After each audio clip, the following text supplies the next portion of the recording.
Welcome back.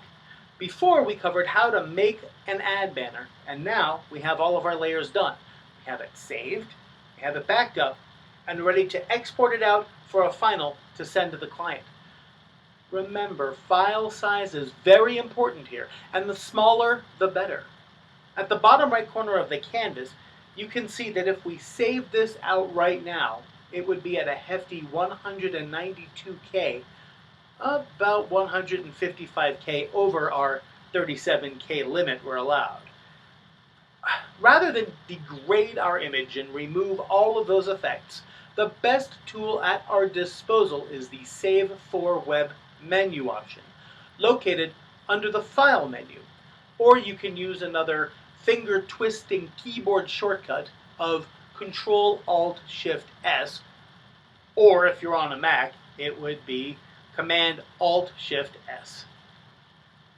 From this dialog, we can really minimize our file size without degrading the quality that we want to preserve. Alright, let's get on to the dialog. When it first pulls up, it can show 1 to 4 preview windows. Up at the top, there are the tabs Original Optimized, 2 Up, and 4 Up. For now, click on 2 Up. The original file is up on top with its name and size, and down below is the optimized version.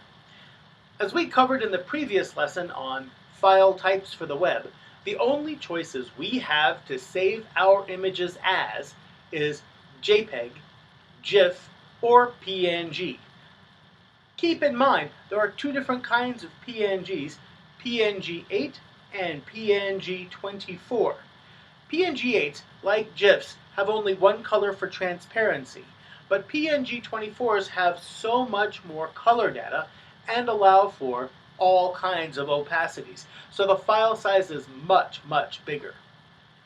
Let's try using a preset on that right side drop-down and look at the results. Switch the drop-down to GIF, Adaptive, and No Dither. While the file size is okay, look at the logo. The quality just does not work.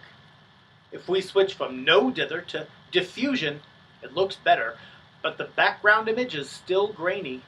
Rather, let's switch image types entirely and look at this as a JPEG at about 70 quality. The difference is that GIFs and PNGs are what's called lossless compression, and JPEGs are a completely different kind of compression called lossy.